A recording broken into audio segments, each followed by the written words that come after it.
saja. Jazakillahu khairan. Ya. Hamdan katsiran thayyiban mubarakan fi. Asyhadu an la ilaha illallah wahdahu la syarikalah wa asyhadu anna Muhammadan abduhu wa rasuluh. Amma ba'd. Allahumma Allahumma la sahla illa ma Allahumma la sahla illa ma ja'atahu sahla wa anta taj'alul hazna idza syi'ta sahla. Allahumma anfa'na bima 'allamtana wa 'allimna ma yanfa'una wa zidna ilma. Allahumma ilman nafi'an wa rizqan thayyiban wa amalan mutaqabbalan. Alhamdulillah ya, malam hari ini kita masih diberikan izin oleh Allah untuk bisa bersama-sama mempelajari kitab Mushawwar. Hari ini kita akan melanjutkan materi pada proses terjadinya suara atau bunyi secara natural. Sebentar ya, saya coba bagikan screen.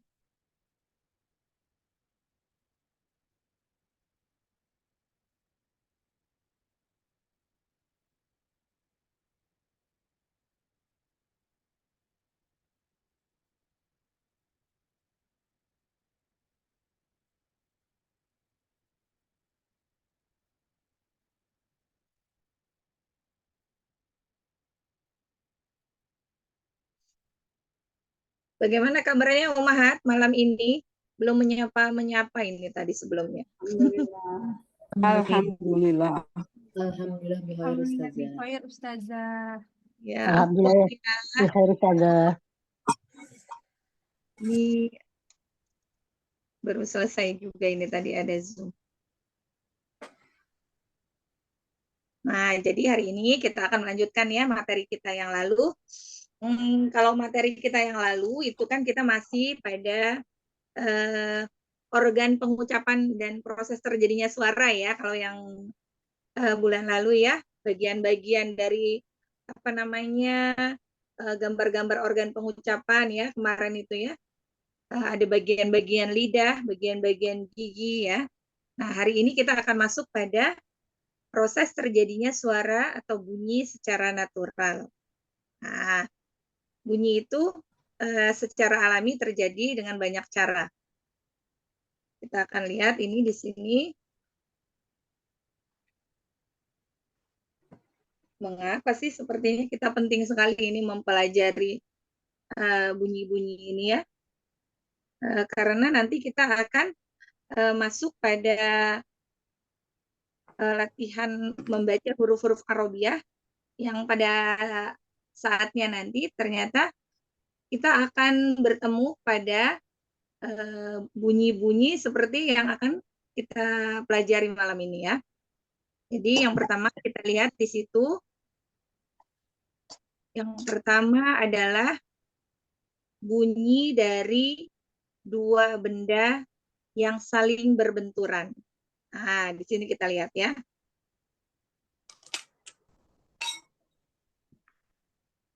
Berbenturannya dua benda ketika bertemu itu akan menghasilkan bunyi.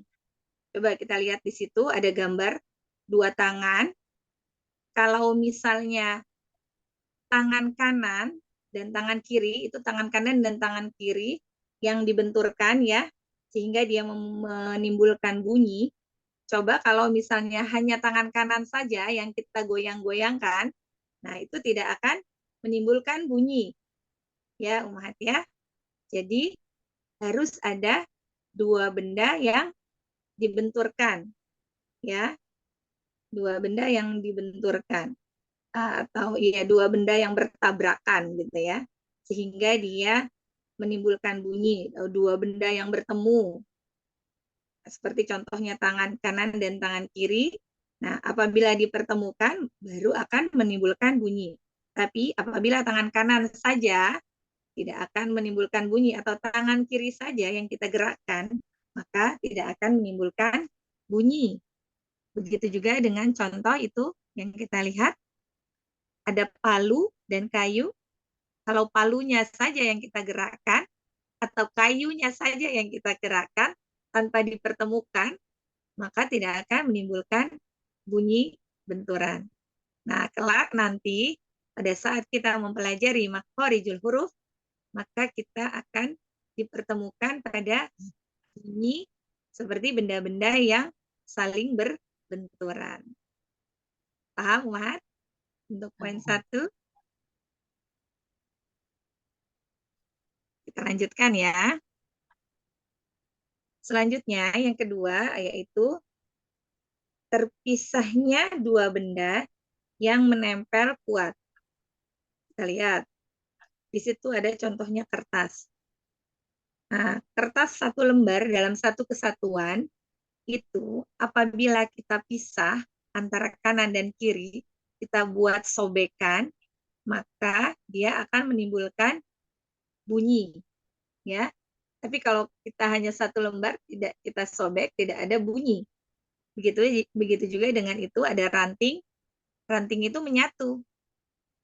Nah, begitu kita patahkan, baru dia menimbulkan bunyi. Ya, artinya di sini bunyi itu akan muncul ketika satu benda itu terpisah. Kebalikan sama yang pertama ya. Yang pertama tadi justru pada saat bunyi itu muncul pada saat bersatu, bertemu. Kalau yang nomor 2 ini terpisahnya dua benda yang menempel kuat. Kita lanjutkan. Yang ketiga, yaitu bergetarnya suatu benda. Di sini kita lihat ya, ada contoh penggaris ini yang salah satu ujungnya diletakkan, lalu ujung lainnya menggantung. Apabila ujung yang tergantung itu kita getarkan, kita goyangkan, maka akan menimbulkan getaran. Nah, lalu yang keempat, kita lihat di situ ada gambar gergaji dan kayu. Apabila gergaji itu menggergaji kayu, maka akan terjadi gesekan benda keras dengan benda yang lain. Di situ akan menimbulkan bunyi gesekan. Tapi kalau misalnya gergaji itu tidak hanya ditempelkan saja di kayu, tanpa digesekkan ke kayu, maka tidak akan menimbulkan bunyi gesekan. Nah, di sini sudah kita lihat ya, bahwa proses terjadinya suara atau bunyi terbagi menjadi 4 bagian. Ada yang pertama dua benda yang saling berbenturan, yang kedua terpisahnya dua benda yang menempel kuat, yang ketiga bergetarnya suatu benda, lalu yang keempat gesekan benda keras dengan benda yang lain. Sekali lagi, kenapa sih kita harus membahas terjadinya suara? Karena ini nanti akan kita baca pada saat kita mempelajari huruf-huruf Arabiyah dengan cara membaca sesuai makhrajnya. Kelak akan muncul bunyi-bunyi seperti contoh di atas ini ya. Paham, Umar? Makanya kita penting mempelajari ini. Kita lanjut ya.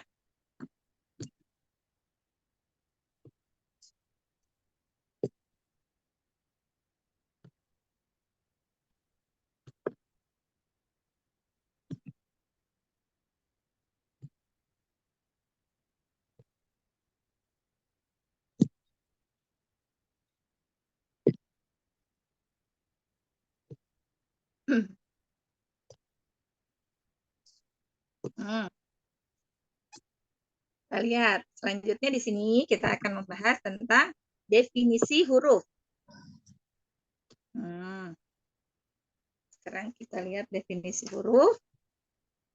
Huruf adalah bunyi atau suara yang berpatokan pada atau makhraj yang tampak maupun yang diasumsikan. Nah, coba kita pahami dulu ya. Di sini yang pertama ada namanya alif mad atau alif madiyah. Kan tidak urus dulu sama tuh aku dulu kita Kita lihat madiyah ini di sini digambarkan makhrajnya yang diasumsikan. Nah, jadi pada saat pengucapan alif mad di sini dia tidak memiliki sandaran tertentu. Alif madiyah ini adanya di rongga mulut, ya. Dalam rongga mulut dia tidak memiliki bagian tertentu, misalnya nih, apakah dia ada di bagian kanannya, apakah dia ada di bagian kirinya, atau di bagian bawah, atau di bagian atas dari rongga mulut. Jadi dia tidak memiliki sandaran tertentu.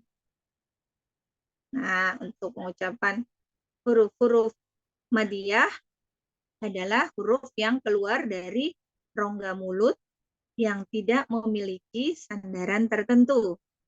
Ya, dia tidak memiliki bagian-bagian tertentu. Jadi dia secara umum itu keluar dari rongga mulut. Paham ya, Muhammad ya? Dia tidak ada sandaran. Nah, di sini yang sebelahnya coba dilihat itu ada makhraj yang nyata. Contohnya dal. Nah, kalau makhraj yang nyata seperti contohnya dal ini memiliki sandaran, Mahat. Ya, dal ini memiliki sandaran pada gigi seri atas. Nah, berarti tidak seperti huruf-huruf madiyah, seperti contohnya alif madiyah yang keluar tadi melalui rongga mulut yang tidak ada bagian yang memiliki sandaran tertentu, tidak memiliki bagian kanan atau kiri gitu ya, atau atas atau bawah. Tetapi untuk dal, nah, makhrajnya nyata. Ujung lidah bersandar pada dua gigi seri atas, ya. Sandarannya jelas pada dua gigi seri atas. Tapi kalau alif madiyah tidak memiliki sandaran tertentu. Di sini kita melihat definisi huruf. Kelak dia akan berpatokan pada makhraj, baik yang nampak maupun yang diasumsikan ya. Nah, artinya yang memiliki sandaran tertentu dan yang tidak memiliki sandaran. Paham ya, Umat ya? Insyaallah Ustazah. Kita lanjut. Di sini karena masih mukaddimah pengantar, jadi belum bisa tadrib ya Umahat. Kita sampaikan teorinya dulu ya. Mudah-mudahan karena Umahat hanya mendengarkan, semoga tidak mengantuk karena Insyaallah. tadrib. Boleh murojaah saja biar apa namanya Tanya jawab. ya takutnya ya mereka belum paham. Kita selesaikan dulu saja ini sedikit. Baik Ini saja. pengantar. Ini sedikit hanya pengantar-pengantarnya saja. Di sini selanjutnya ada proses terjadinya huruf. Ada organ pengucapan ya. Jadi ada yang namanya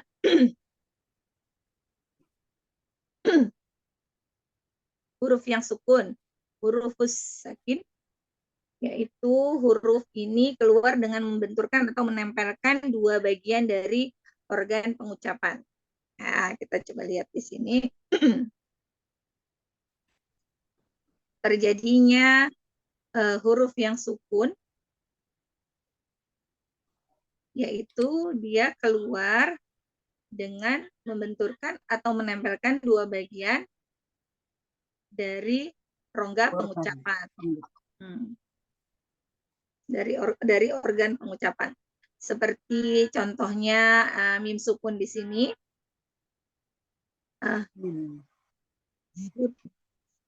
Mim sukun apabila kita beri harokat, maka dia akan menjauh. Nah, tapi di sini huruf yang sukun, maka dia akan Mendekat. ya, mendekat. Ya. Bisa kita praktekkan. Am, im, jadi dia menempel, tidak menjauh ya, dia menjadi mendekat. Selanjutnya kita akan lihat lagi yang kedua. Sebentar.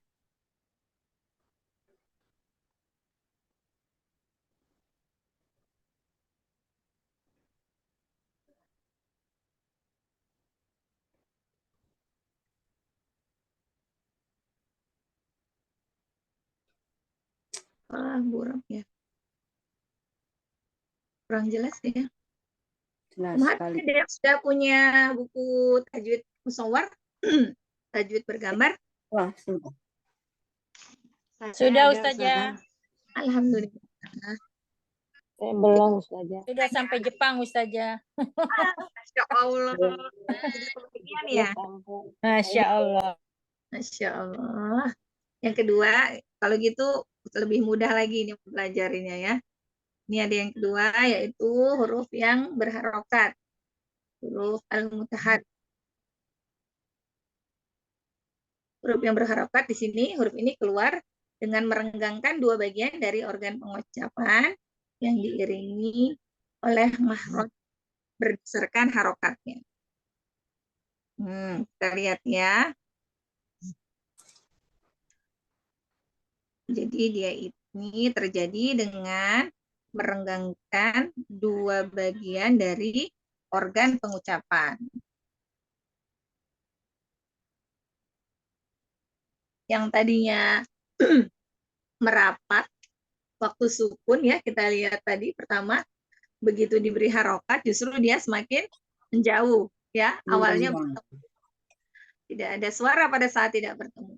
Nah, begitu dia diberi tanda ya, diberi harokat, maka baru terjadinya suara ya. Seperti di sini contohnya huruf mim yang diberi harokat. Kalau dia cuma rapat, mim itu tidak ada bunyinya ya. Begitu dikasih harokat, ma, mu, mi.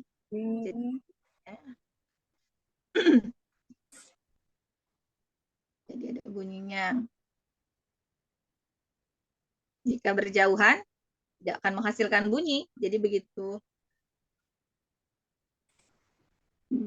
dia diberi harokat, maka dia akan ada bunyinya.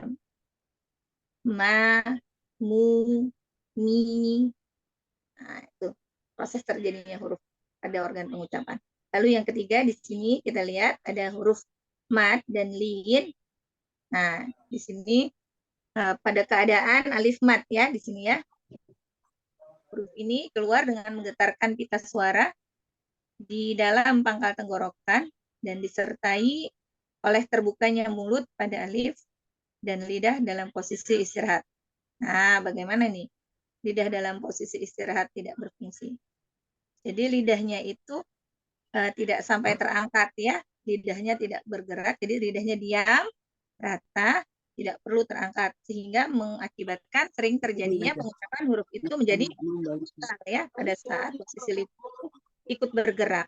Nah, jadi hati-hati pada saat pengucapan huruf mad dan huruf lin di situ, jangan sampai posisi lidah menjadi terangkat sehingga mengakibatkan pengucapannya menjadi tebal. Biasanya kan kita tuh suka kurang kita sadari ya umat ya. Begitu mengucapkan mad itu gitu. Lidahnya itu terangkat, tidak tidur gitu ya. Lidah itu posisinya itu posisi diam. Diam, istirahat, tidak berfungsi itu artinya jangan sampai terangkat. Nah, itu yang membuat kadang-kadang itu huruf-huruf mat itu menjadi tebal pengucapannya itu karena lidahnya ikut bergerak, dia tidak istirahat ya, tidak diam, sehingga membuat menjadi tebal. Nah, huruf-huruf mat itu huruf yang bagaimana? Oh, huruf alif yang sebelumnya fathah, lalu waw sukun yang sebelumnya dhammah, dan ya sukun yang sebelumnya kasroh.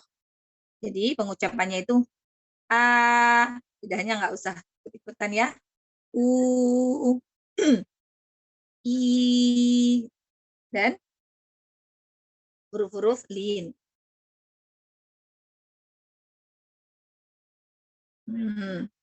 Di sini kondisi pada alif mad yaitu dengan terbukanya mulut. A, ma, ya, ba, bukanya mulut.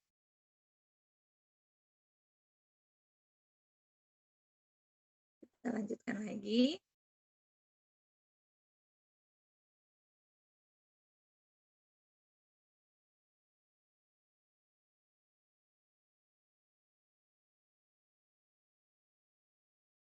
Kita lanjutkan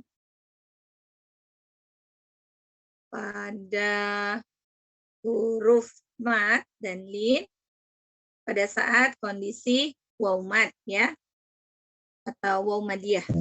Nah, huruf ini keluar dengan menggetarkan pita suara di dalam pangkal tenggorokan dan disertai oleh menggabungkan dua bibir pada huruf waw dan dengan mengangkat bagian pangkal lidah.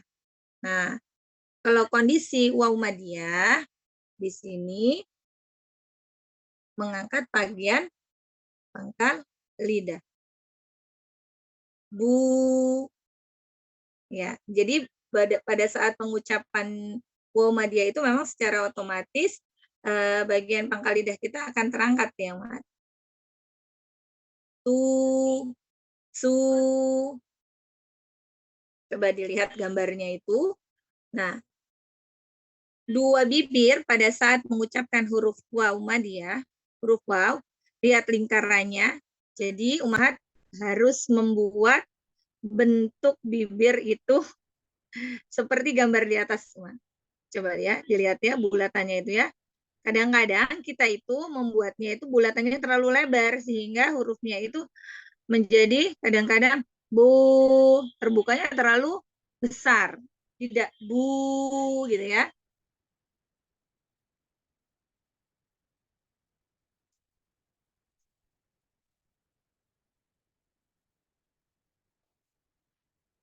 Siapa nih umat yang masih pengucapan huruf apa namanya dhammahnya masih ini masih suka yang bu bu, itu biasanya tuh karena buat bulatannya masih kurang kecil itu umat.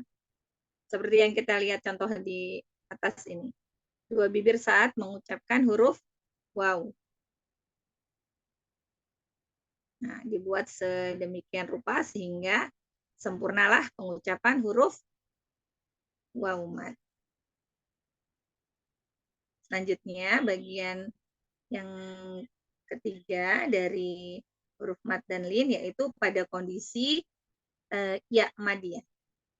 Nah, pada huruf ini keluar dengan menggetarkan pita suara di dalam pangkal tenggorokan dan disertai dengan menurunkan rahang bawah dan mengangkat tengah lidah pada huruf ya. Nah, kalau pengucapan ya madiyah ini dengan sesempurna mungkin ya untuk menurunkan rahang bawah. Nah, jangan menarik, kadang-kadang menarik bagian pinggir-pinggirnya bibir nih, sehingga kurang sempurna ya. Jadi tidak menurunkan rahang, dia hanya jadi melebar ke samping. Ini kekeliruan yang sering terjadi nih pada saat pengucapan huruf ya mad. Ya. Huruf ya mad. I, bi, ya. Apabila rahang ini tidak turun sempurna, maka dia tidak akan sempurnalah pengucapannya. Kesalahan yang sering terjadi itu biasanya membacanya dengan menarik bagian pinggir-pinggir bibir ya, sehingga membuatnya menjadi di samping, suaranya ke samping dan rahang itu tidak turun ke bawah. Nah, rahang ke bawah itu diikuti dengan mengangkat tengah lidah pada huruf ya. Ya, mat ya. Bi, contohnya ya.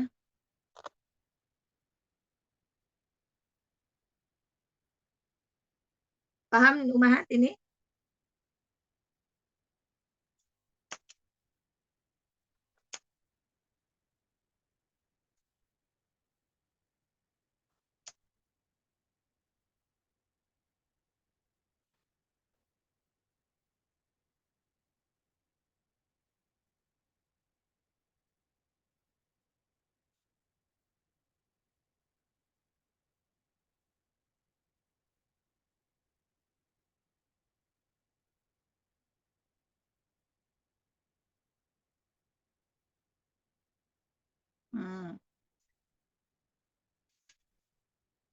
Nah, sekarang kita udah mulai masuk nih pada bagian yang terpenting dalam mempelajari Al-Quran.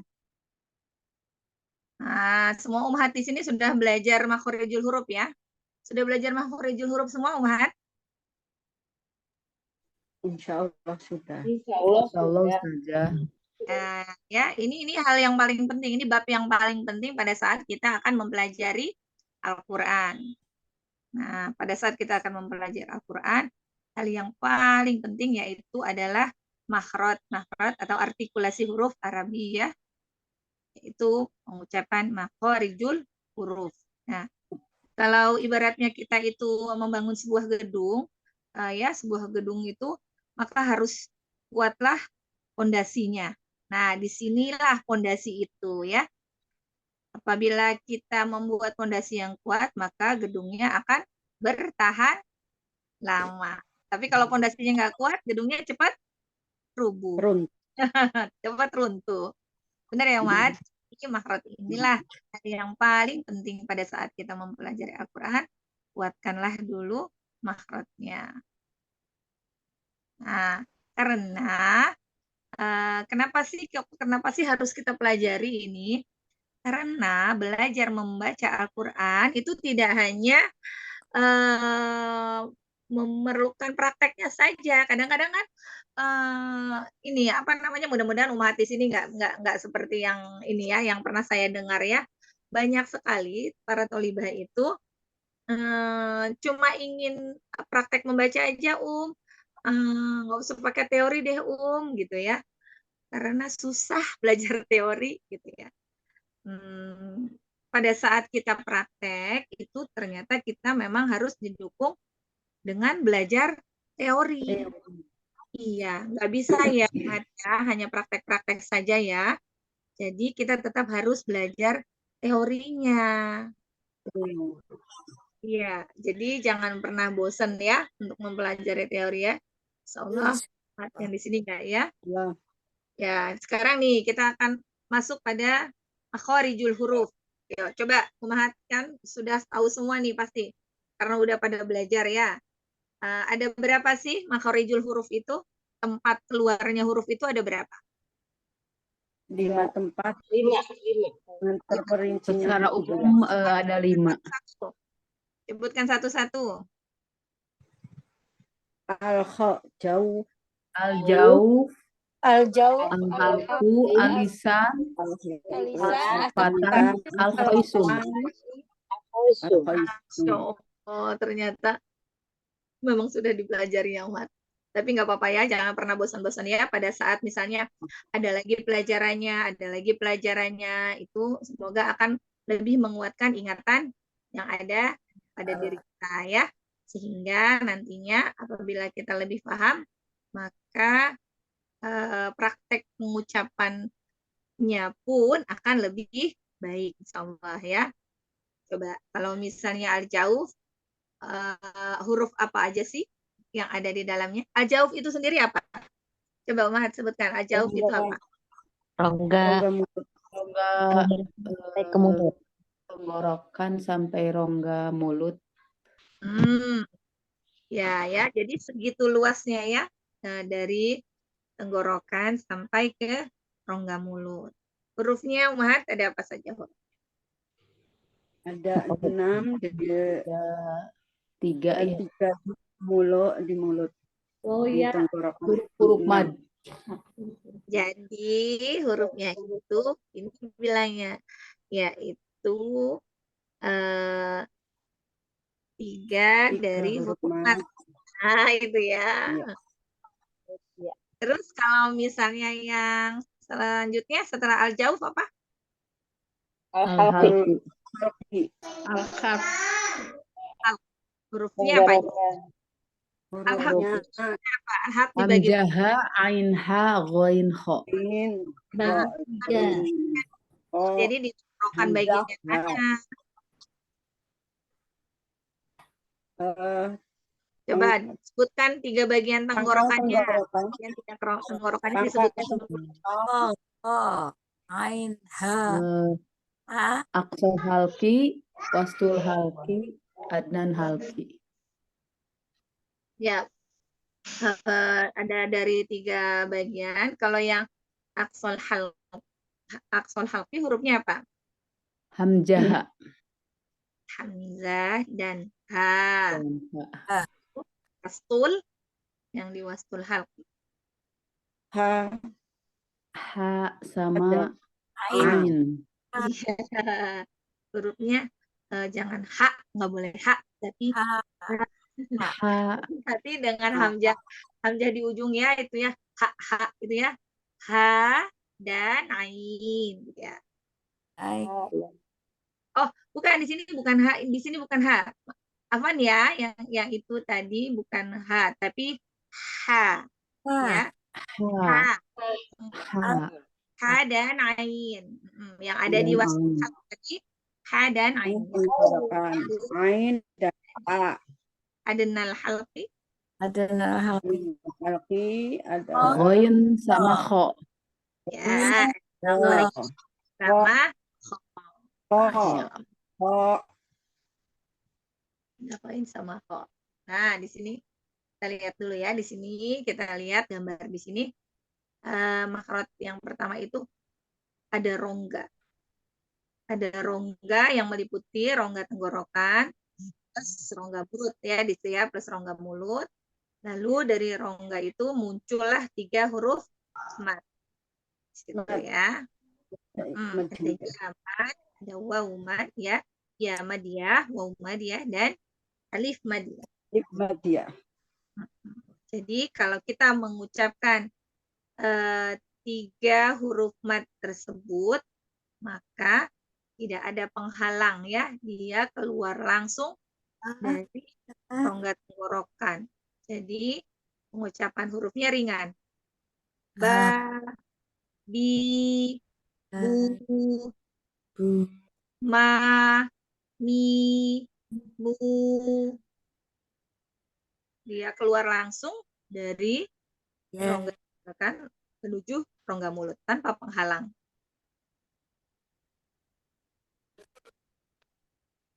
Lanjut.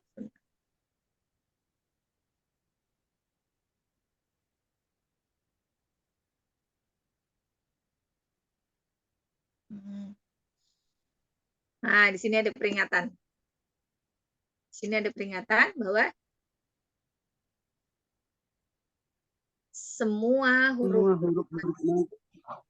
dimasukkan ke dalam kelompok aliran suara rongga. Karena huruf-huruf tersebut keluar dengan penekanan suara yang paling ya, jadi paling ringan ya, ya. Sangat ringan, penekanan yang paling ringan yaitu pada saat pengucapan huruf-huruf mad. Jadi penekanannya itu sangat minimal. Ba, bi, bu. Nah, pada huruf-huruf tersebut penekanan suaranya tidak kuat. Dia pada penekanan suara yang paling minimal. Kita lihat kondisinya. Pada saat itu lidah dalam keadaan istirahat dan tidak berfungsi pada saat huruf alif. Pada saat huruf alif ya. Nah, tapi nih yang kedua, tengah lidah diangkat pada saat ya. Nah, pada saat ya mad. Ya madiyah ya. Kalau ya madiyah, tengah lidahnya terangkat tuh. Coba Umhat praktekkan pada saat gini. Coba dipraktekkan pada saat yang alif dulu pada makhraj pada huruf ba dan mim. Coba Umhat praktekkan. Begitu lapangnya pengucapan alif mad pada huruf ba dan mim. Coba. Alif madiyahnya. Ba, ringan ya Umar? Iya. Ya. Ba, ma, Ma, ba. Lalu bedakan dengan pada saat pengucapan ya madiyahnya. Coba pada huruf ba dan mim juga. Mi, bi,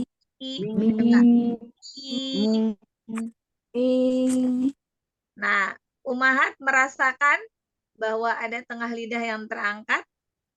Beda pengucapannya pada saat alif madiyah. Lebih Iya, berat Ustazah. rasanya dibanding ma, ba, ma, lalu bi, mi, bi. Rasa lebih berat ya? Terasa lebih berat dibanding yang alif madiyah karena pada pengucapan ya madiyah yaitu tengah lidahnya diangkat, terangkat dia tengah lidahnya. Nah, lalu pada yang ketiga nih, pangkal lidah diangkat disertai dengan penggabungan dua bibir pada huruf waw. Nah, pada pengucapan huruf waw madiyah lain lagi nih, pangkal lidahnya yang terangkat. Nah, pada saat dia dengan menggabungkan dua bibir kan, kalau misalnya waw itu kan memonyongkan bibir ya. Jadi begitu. Ya. Bu,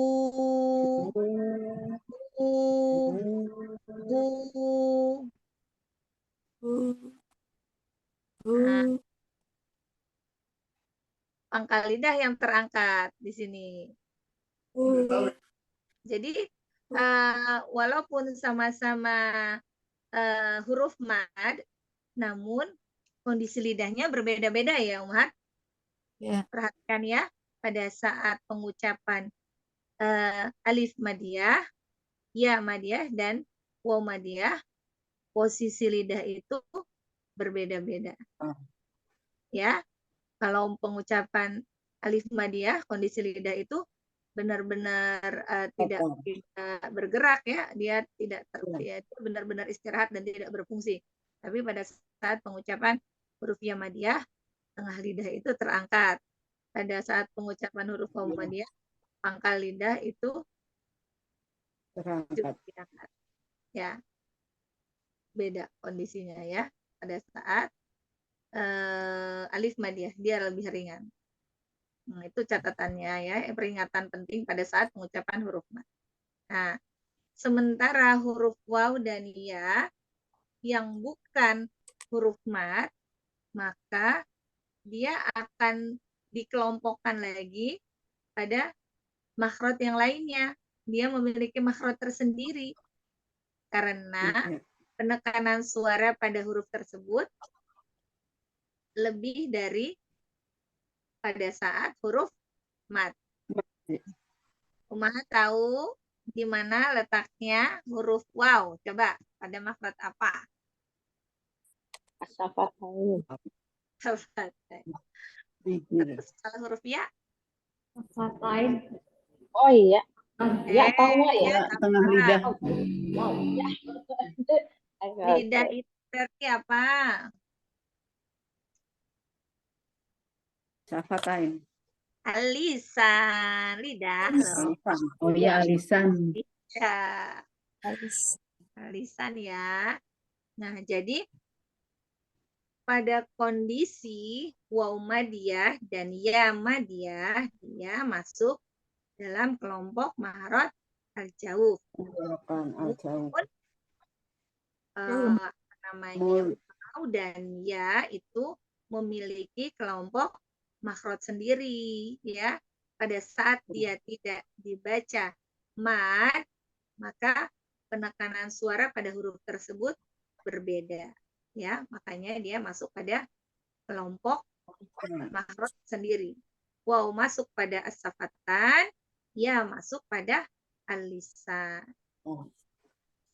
Paham ya, Umat ya? Insyaallah ya. Kita ulang-ulang nggak apa-apa ya, walaupun Umat udah belajar ya makhrijul huruf. Kita bolak-balik kita ulang lagi untuk memperkuat ingatan kita insyaallah ya Umat ya. Betul, Ustazah. Lalu selanjutnya dilihat itu bagian kedua yaitu tenggorokan. Al-halq. Al-Khalq. Al-hal.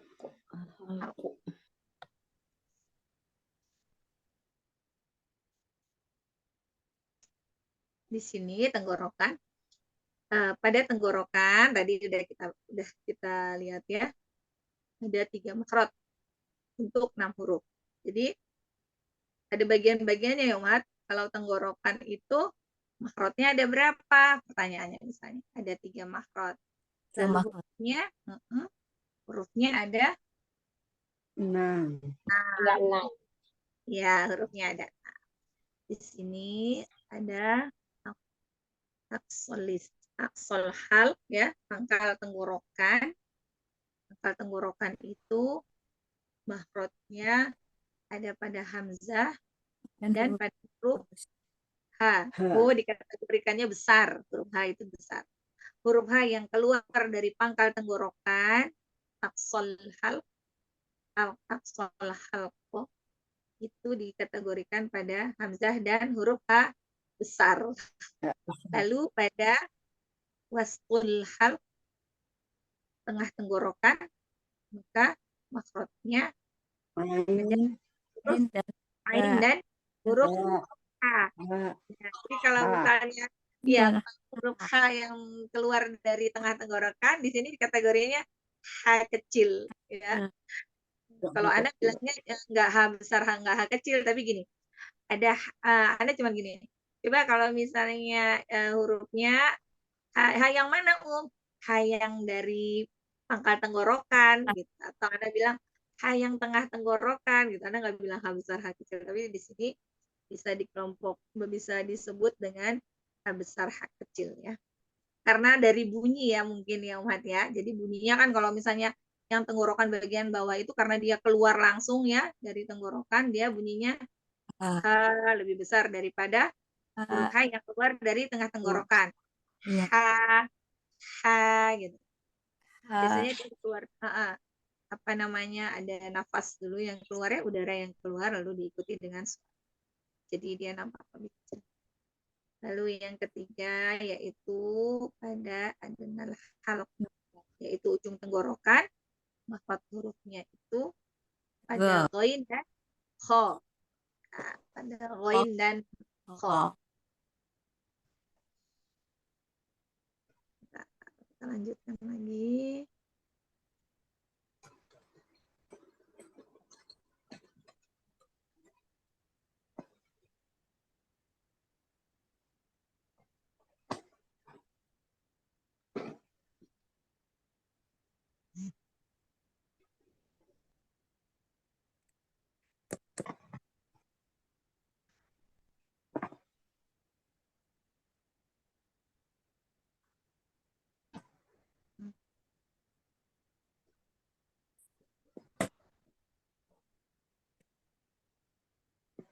Ini bagian berapa ini? Bentar.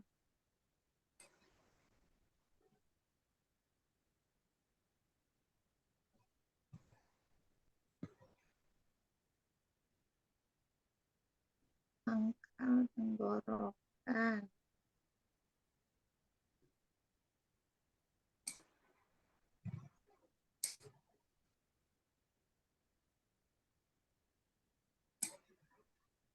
Di sini ada pangkal tenggorokan. Di situ ya bisa kita lihat ya, Ahmad ya. Pangkal tenggorokan yaitu pada area pita suara. Di situ bisa kita lihat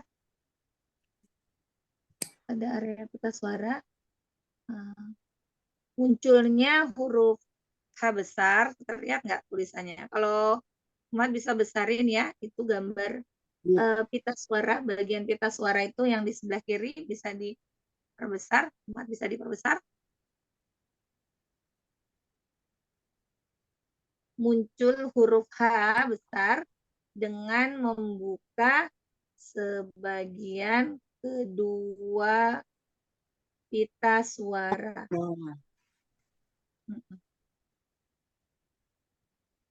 H, H,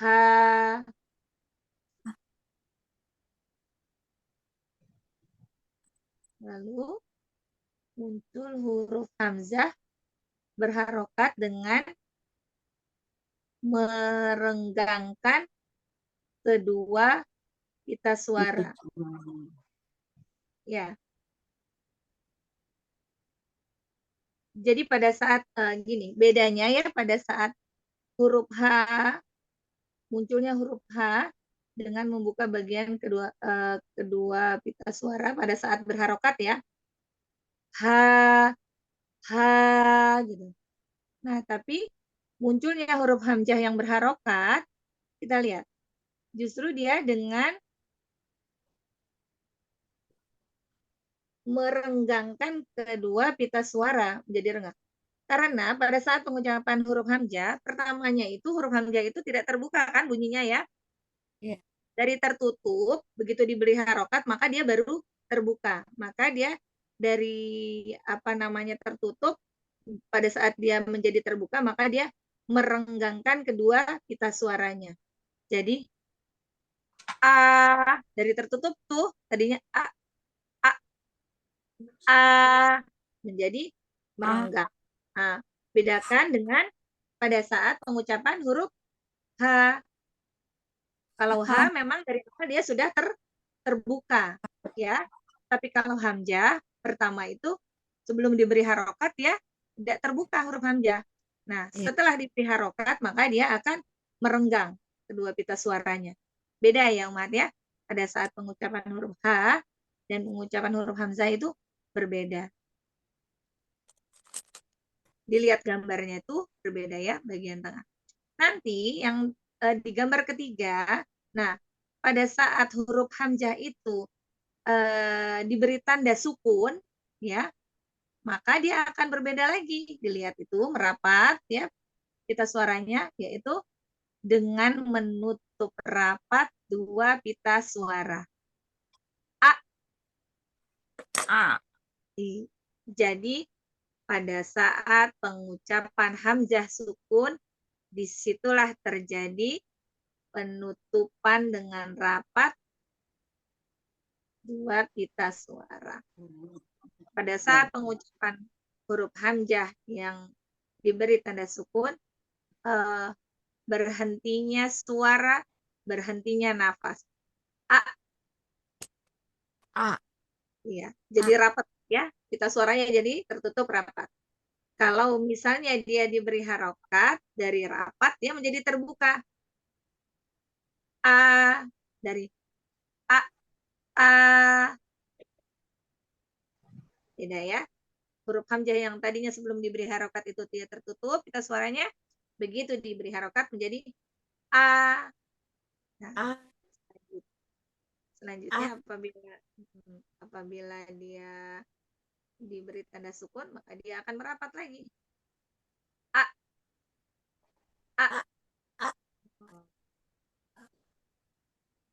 Ba.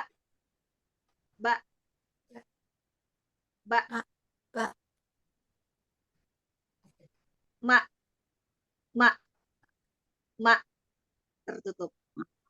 Pada saat pengucapan hamzah sukun, maka pada saat itu pula berhentinya nafas dan berhentinya suara. Di situ letak pita suaranya itu dari mulai dia eh,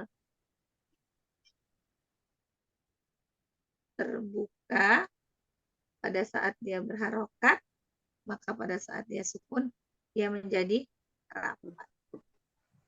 Begitulah kondisi pita suara pada Ya. saat pengucapan huruf-huruf Al-Haqi. hamzah dan ha. Hamzah. Ha. Hmm. Ha. Dan ya kalau H kan pada saat kita mengucapkan huruf H itu memang huruf H itu sebelum kita beri harokat juga memang dia keluar dari pita suara ya yang sudah terbuka ya. H, H, H. Nah, tapi kalau hamzah kan dari makhraj yang memang masih tertutup terus diberi harokat jadi terbuka.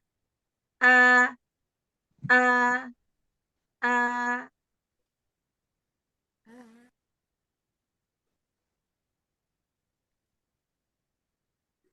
Paham ya? Kenapa kok jadi berbeda-beda gitu bentuk pita suaranya itu? Ternyata hamzah itu pada saat berharokat dan pada saat sukun memang bunyinya itu lain gitu kan ya.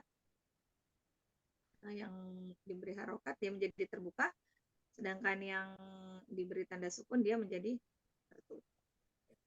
Lanjut, yang kedua pada tengah tenggorokan. Kita lihat di sini.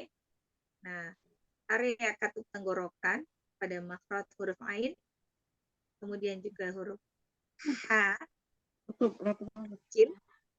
Kita lihat ya. Pada saat huruf H. Nah, di sini kalau misalnya pada saat pengucapan huruf ain itu karena ada katup epiglotis yang bergerak ke belakang. Ingat nggak Umahat? Ya. Ya, ke dinding tenggorokan. Iya, huruf ain. Umahat udah belajar sifat huruf belum? Insya Allah. Bagian Sudah. belum hafal banget saya. Dikasih tebak-tebakan nggak biar inget untuk Iya, sifat. iya, betul. Nah, coba kalau hurufnya ain, sifatnya apa sih? Jahar. Ain. Jahar. Jahar, Ain Ustaz. loh. Antara Tawasud. iya tawasud Bainiyah. ya. Jadi ain masuk pada tawasud atau bain. Kenapa sih dia masuk ke bagian itu? Karena sebagian suara tertahan, sebagian suara ya, Di pertengahan. tahan. karena tidak sempurnanya. Coba diingat-ingat ayo, Mas. Ya, tidak Tidak sempurnanya suara. Suaranya setengah.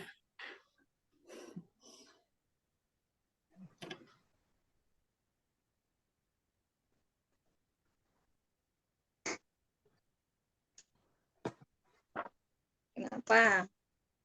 Kenapa menjadi tidak sempurna?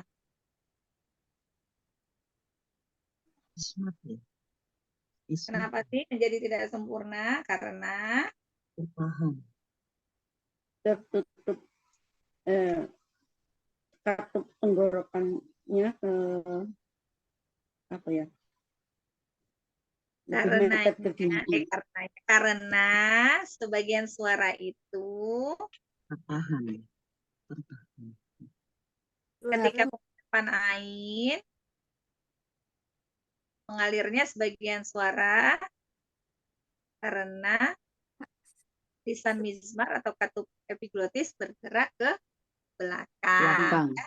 Ya, jadi dia sempurna, ada sebagian yang mengalir, sebagian suaranya ada yang mengalir ya, karena katup epiglotis atau lisan mizmar bergerak ke belakang. Karena iya bergerak ke belakang. Bergerak ke belakang. Iya, ke belakang. Sambil diingat-ingat ya, Mat ya. Kita belajar lagi di sini ya.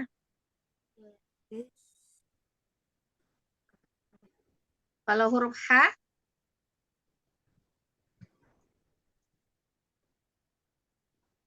Hamas. Hamas sama rohowah. sifatnya apa aja? Hamas, Rohowah. Hamas, rohowah, istifal, invitah, Isma. ismat.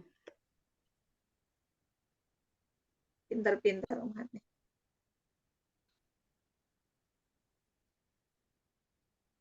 Ya, betul ya. Di sini untuk tengah tenggorokan ada H dan Ain. Kita paham ya di sini ya. Kita lanjutkan yuk pada ujung tenggorokan. Sebentar.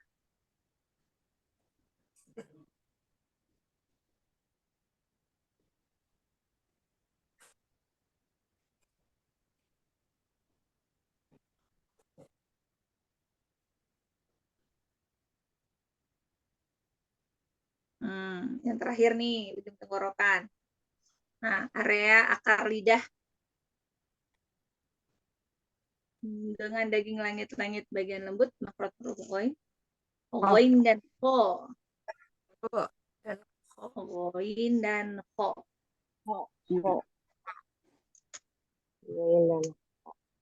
Ya, Umar sebutkan dulu tuh sifatnya sifatnya tuh huruf ghoin tuh. Coba apa aja disebutkan yuk dari awal. Jahar, rohowah, Hawa, istilah, Istilah. istilah Isma. Invitah. invitah, kita tidak terkumpul. istilah, Isma. Iya, satu-satu. Itu bagi-bagi itu bareng-bareng. Satu-satu yang jelas. Yang pertama Hams apa Jahar? jahar, Satu ya. Yang kedua Sidda, Rokhwa atau Bainia? rohowah, Rokhwa. Huruf kho ya. Terus apalagi sifat apa istilah? istilah, Istilah. Lalu istilah apa itobak? invitah, Invitah. Kita ismat atau idlak? Ismat. Ismat. Masya Allah. Ada sifat-sifat yang darinya yang tidak memiliki lawan? Tidak Huruf ada. tidak ada. Masya Allah. Coba huruf ghoin sekarang. Ghoin. Ayo dari awal Jahar. tadi. Hams atau jahar. Gitu Jahar. jangan kan ya. Jadinya jelas ya. Jahar. Jahar. Jidar, khoa atau bainia. Rohowah, Wah. Terus lanjut. Istilah. istilah, Istilah. istilah, Coba ditanya huruf istilah apa aja? sodoktin, Dirangkai, maaf. Jangan disebut satu-satu untuk lebih mudah. Umhat rangkai. Ada berapa huruf?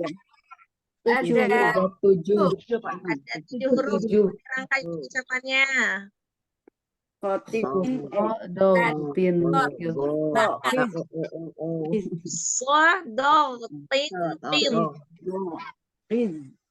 Ya, jadi ada kho, sod, bod, ghoin, kho, kof, dan lo. Lihat tuh, Umahat pada saat menyebutkan huruf tidak boleh diberi fathah. Ya, seringnya kan Umahat nyebutin huruf dikasih harokat fathah. Oh, so, do, bukan ya. Jadi kalau misalnya disuruh menyebutkan huruf, misalnya tadi ini misalnya ada berapa huruf-huruf isti'la, misalnya Umat bilangnya 7. Kalau misalnya masih coba buat dalam satu rangkaiannya hurufnya, misalnya khuswadotin qil, itu pada saat dia dirangkai dengan tanda-tanda baca ya. Dia diberi harokat, dia diberi sukun, dia diberi tasydid. Nah, tapi kalau misalnya saya bilang, coba Umahat sebutkan hurufnya satu persatu. Nah, Umahat hanya menyebutkan hurufnya, tidak memberi tanda baca. Ya. Yang lagi berdua emas itu ada berapa? Ada banyak, ada berapa? Ada 3.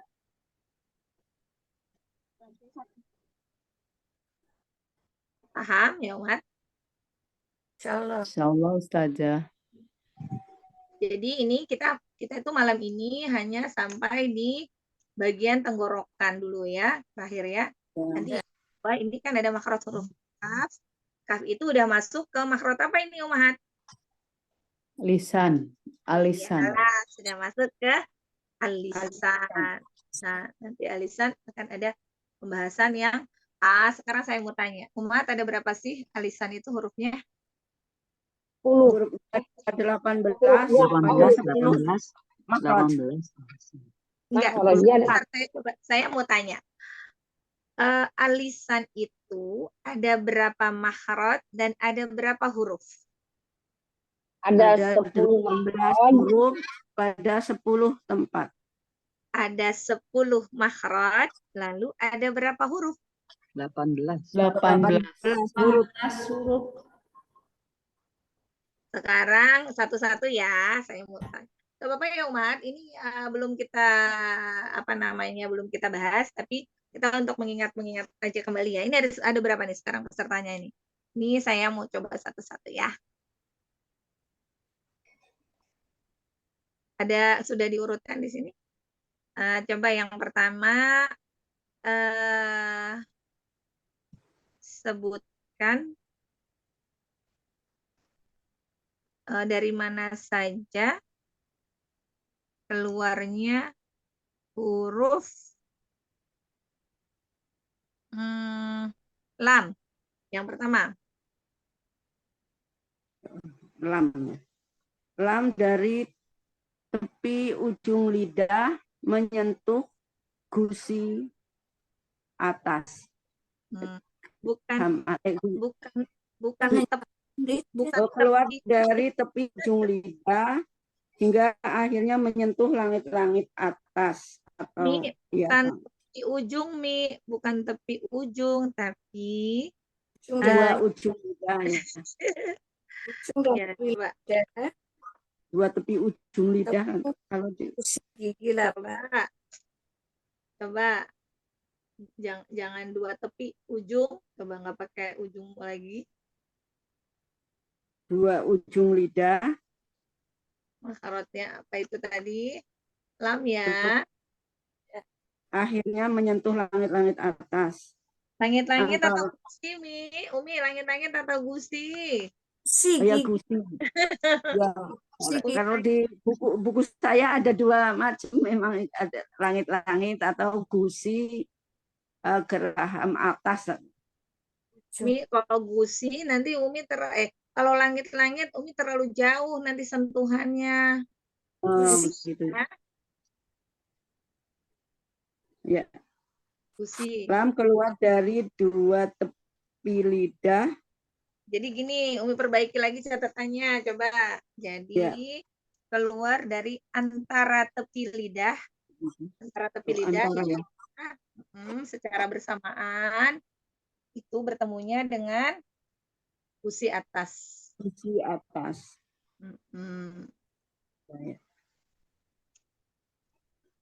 Itu huruf sekali lagi bisa ada tepi lidah menyentuh antara tepi lidah itu jadi agak melebar ya. Antara tepi lidah, nanti coba aku kemarin itu. Oh, nanti kita belum masuk. Ini hanya ini satu-satu dulu tenggorokan. Bukan tenggorokan. Jadi ini kan yang ingin saya tanyakan kan alisan ya. Jadi kalau lam itu di antara tepi lidah secara bersamaan bertemu dengan gusi atas, ya. Bertemu dengan gusi atas ya. Gusi atas. Kalau Umi bilang langit-langit nanti dia terlalu tinggi. Susah pengucapannya ya. Diperbaiki ya. Bukan langit-langit.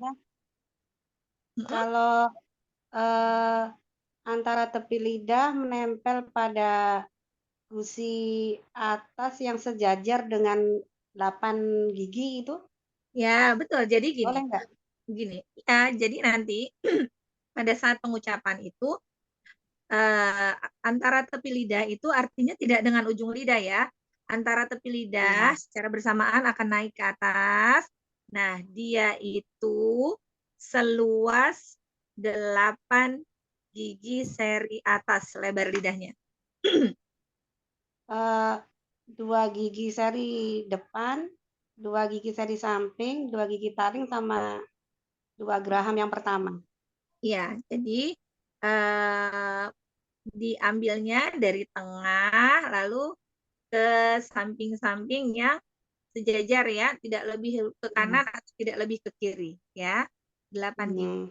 Jadi dia lebar, tidak al tapi al lebar ya. Baik, Bisa Ustazah. dibayangkan ya, secara teori bisa dibayangkan ya. Jadi antara tepi lidah secara bersamaan bertemunya dengan gusi atas, kira-kira itu pada posisi 8 gigi seri atas. Coba kita lanjut lagi. Sekarang yang nomor 2 siapa ini? Coba di mana letak mahrotnya bod? Do. Good. Do itu Hati-hati tidak do ya. Pada saat pengucapan huruf tidak diberi harokat ya, jangan do tapi ya bod. do. Pangkal lidah Gimana? itu dengan geraham atas. Ulangi. Pangkal lidah bertemu dengan geraham atas. Pangkal lidah, kalau pangkal lidah itu berarti ini dong di bagian atas seperti huruf qaf dong ya. Tepi Enggak. lidah ya Ustaz. Nempel di geraham atas. Salah satu sisi lidah. Kalau pangkal lidah, dia Sisi lidah, sisi pangkal lidah ya. bertemu dengan Sebentar. geraham Ini harus membayangkan bagaimana menempelkan pangkal lidah ke gusi. Pangkal lidah tinggi, gusinya rendah. Iya. Salah satu sisi lidah atau kedua-duanya. Ya, jadi Ketemu bagian dalam gigi geraham atas. kita coba ingat-ingat lagi ya. Jadi huruf bod itu keluar dari 2 sisi lidah. Coba kita bayangkan tuh, sisi lidah kanan kiri. Atau salah satunya boleh, keutamaannya 2 sisi lidah secara bersamaan ya. Boleh juga salah satu sisi kanan atau salah satu sisi kiri, lalu pertemukan dengan gigi geraham atas. Coba diulang lagi pengertiannya. 2 sisi lidah secara bersamaan bertemu dengan gigi geraham atas. 2 sisi lidah atau 2 sisi lidah atau salah secara satunya. atau salah satunya, iya betul, atau salah satunya secara bersamaan bertemu dengan gigi geraham atas itu saja. Tidak perlu secara bersamaan lagi, Kan ini kan begitu. Oh iya. Jadi 2 sisi lidah atau kalau salah satu. Diperbaiki ya catatan yang masih salah ya. Iya, makanya saya nyaut biar diperbaiki catatannya. Diperbaiki catatannya 2 sisi lidah atau salah satunya bertemu dengan geraham atas. Bertemu dengan gigi geraham bagian atas. Buat ingat-ingat ya catatannya yang diganti ya, yang benar ya. Ya betul. Terus selanjutnya coba yang nomor 3 ya, makhraj ro. Ro adalah ujung lidah bagian atas dengan gusi atas. Ujung lidah nggak usah dikasih bagiannya, Sudah ada ujung lidah. Ujung lidah dengan gusi atas. Begitu saja. Ya, ujung lidah dengan sedikit punggung lidah ya. ujung lidah dengan sedikit punggungnya, punggung lidah, ujung lidah dengan sedikit punggung lidah.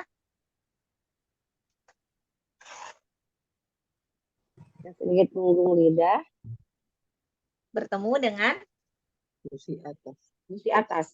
gusi atas. Itu untuk mahrot apa tadi? Ro. Ro. Ingat lagi ya.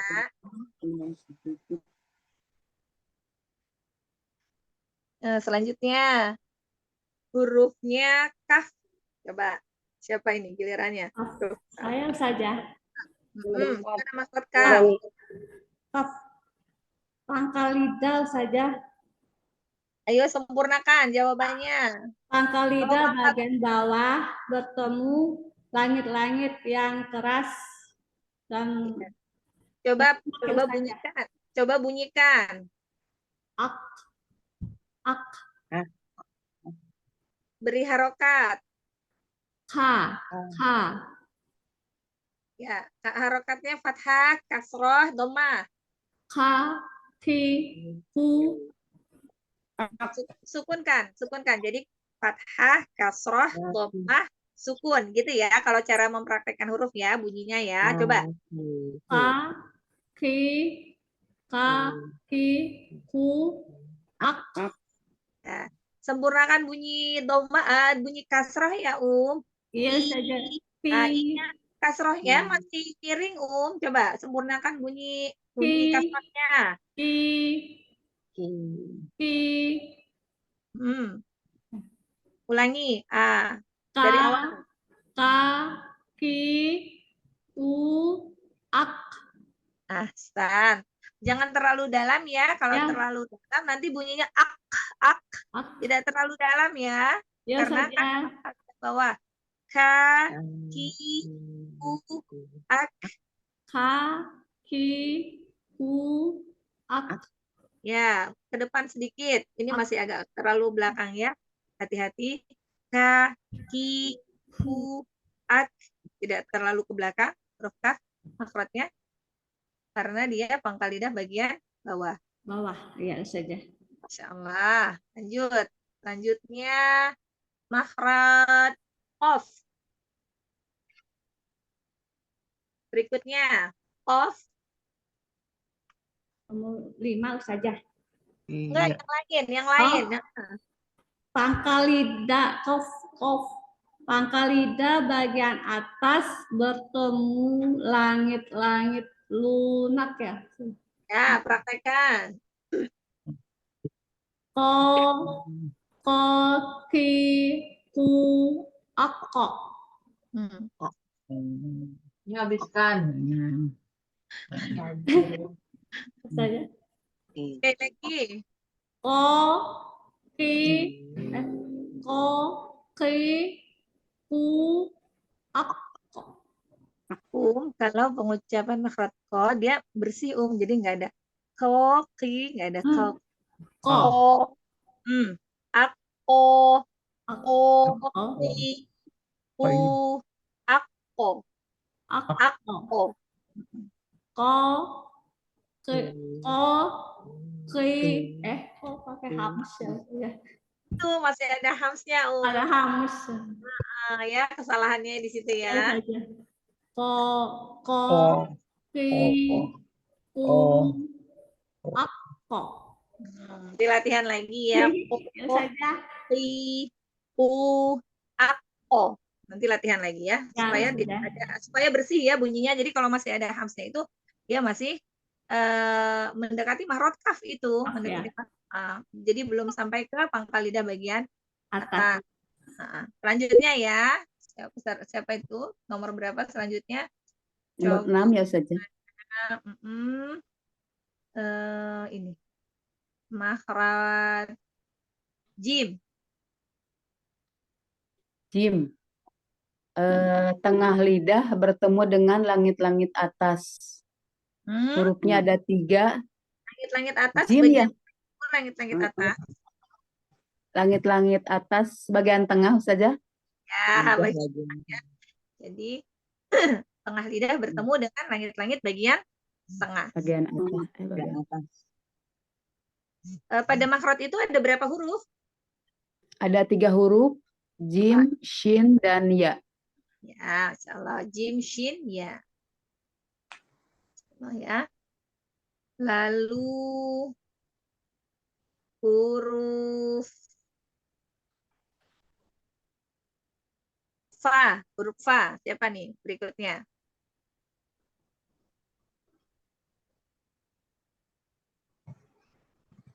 Makrot fa dari mana makrot fa? Al-Khaisu. Al-Khaisu? Asafatain. Ya. Bagian mana?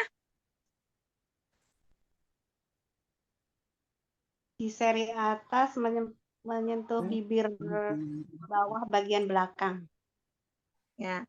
Karena kita bilangnya asafatan, maka yang harus kita utamakan bibirnya dulu. Bibirnya dulu. Oh, Ya, iya. karena makrotnya bibir, maka kita akan sebut bibirnya dulu ya.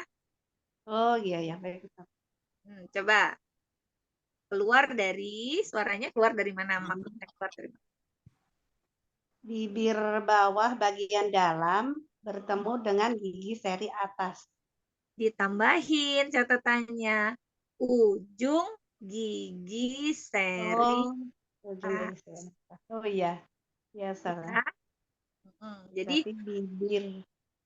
bibir bawah bagian dalam. Bagian dalam itu yang basah ya, agak basah ya bibir bawahnya. Bertemu dengan jangan gigi seri atas saja, tapi ujungnya. Ujung gigi seri atas. Yang masih catatan-catatan kurang atau yang salah bisa dibenahi ya. Oh iya, baik, salah.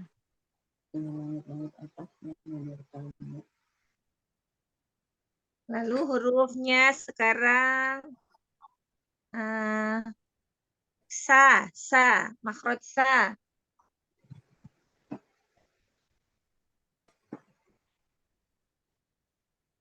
Sa dari mana, Mahat? Ujung gigi seri atas bertemu dengan lidah bertemu dengan ujung gigi seri atas dan bawah. Ya, Mahat harus diingat pada saat kita membahas tentang makrot al-lisan, artinya lidah, kita harus bilang bagian lidahnya dulu ya. Jadi misalnya ini lagi al-lisan nih, jadi yang kita sebut bagian lidahnya dulu. Bagian lidahnya bagian dulu. Ujung. Ya, ujung lidah bertemu dengan Ujung 2 gigi seri atas. ujung Gigi seri atas. 2 gigi seri atas. Hurufnya apa saja?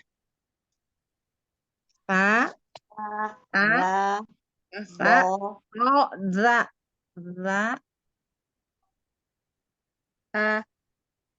Pada saat pengucapan huruf ingat ya, jangan dikasih harokat, tapi hurufnya.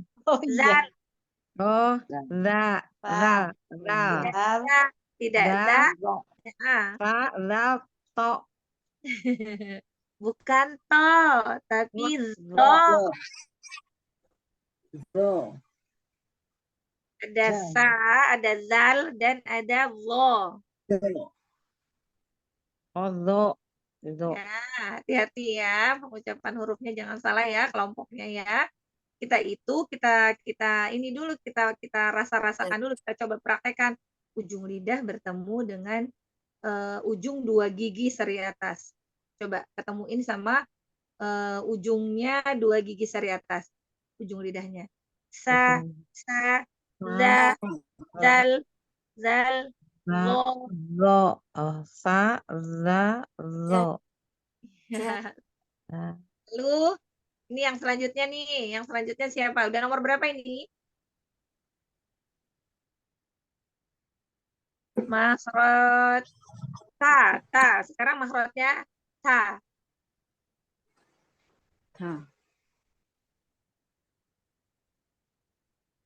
Ya, ujung lidah dengan pangkal gigi seri atas. Ya, ujung lidah ketemunya sama apa nih? Kalau yang Ta,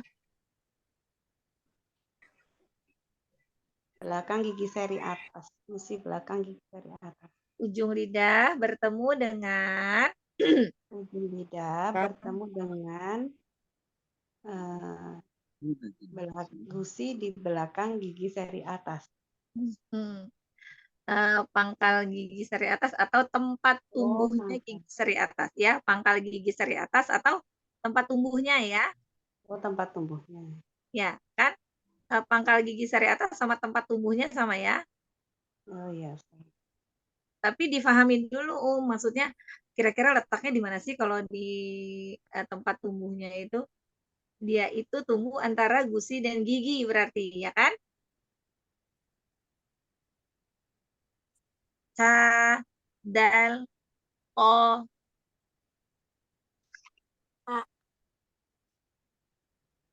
Coba praktekkan Ada to. Ya.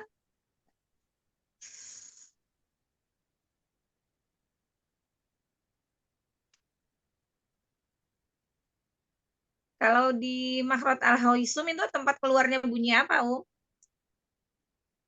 Gunah. Contohnya apa misalnya? Nun sama mim. Nun. Sama mim. Masya Allah.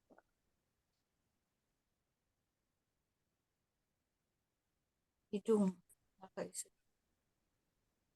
Di situ tempat keluarnya semua bunyi gunnah atau bunyi dengung ya. Bunyi gunnah itu dengung. Dengung itu keluarnya dari hidung. Nah, jadi bunyi gunnah yang paling sempurna yaitu tingkatan gunnahnya. Nun dan mim tasdid. Mim yang bertasdid dan nun yang Bertasdid. Masya Allah. Gunnah. Cukup ya, Ya, untuk Ustaz.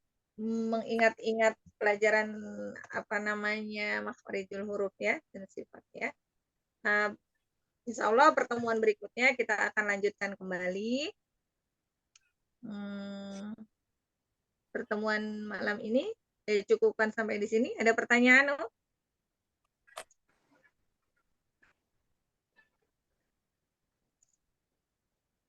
Tidak ada pertanyaan?